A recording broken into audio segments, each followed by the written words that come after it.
I didn't care if that's a true story, but or a work of fiction, but the next one's certainly a true story. It's Margaret Hadden, and she's going to tell us all about her laddie. I'm no yin to bum and blaw, but I've made an exception for my wee Clint. A lovely laddie. You've no idea, he's nearly 13.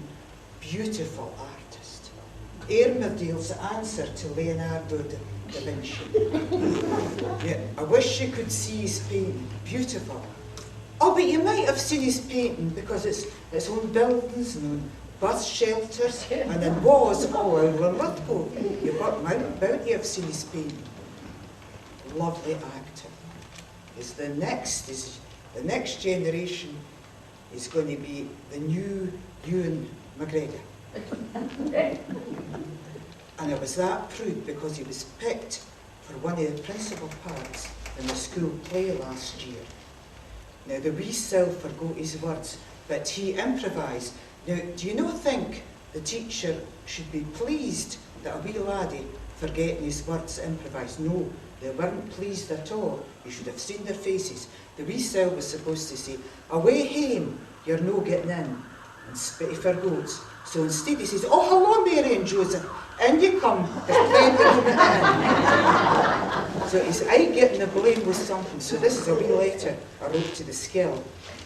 "Dear Headmaster, my wee son Clint has asked me to write to you about the wee bits of bother at the school today. First thing this morning, wee Clint was tidying up the playground.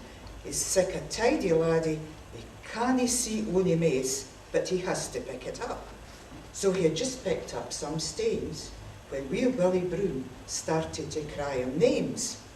Now the stains accidentally sprung out of Clint's hand, but it wasn't my Wayne's fault that the school window was broken. It was wee Willie Broom's fault because he was standing in front of the window and he shouldn't have been standing in front of the window.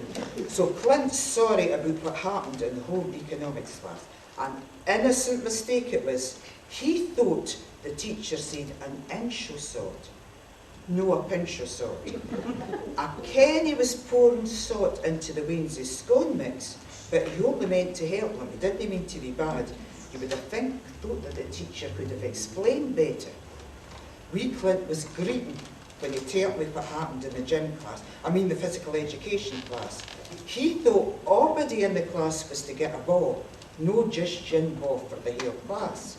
So to help the teacher, Clint was distributing the balls, no throwing them around. And it wasn't Clint's fault that the end of the balls went spinning and hit wee ex-Smith, who didn't see the ball coming and was saying taps ulterior. The teacher wasn't very nice to Margaret Clint, sending her to see you when the laddie was only helping. And I must complain about the English teacher's attitude to Margaret Clint. All his primary school teachers will testify that he was awfully good at cleaning the blackboard.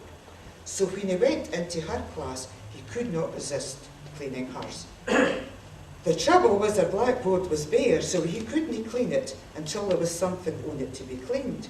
So that was why he was writing on the blackboard when she came in and jumped to the wrong conclusion. Now, about the incident in the afternoon, Clint wasn't being cheeky at all. He thought he was in a biology class, and the teacher was telling him that the world was made up with two different kinds of folks. Those with hair, the roundheads, and those without hair. Those with hair, the cavaliers, and those without hair, the roundheads. When he asked the teacher, who just happens to be baldy, if he was a roundhead, Clint was only asking an intelligent question. Nobody told him that he was sitting in a history class during the Civil War. Tell the maths teacher Clint's sorry about what happened to his sharpener. Again, the laddie was only trying to help, but he should have known that you can't sharpen rubbers. And I can imagine the mess, all the bits of rubber out of the flare. And you'll soon get to ken what a nice, helpful wee laddie Mark Clint is. After all, this was just his first day.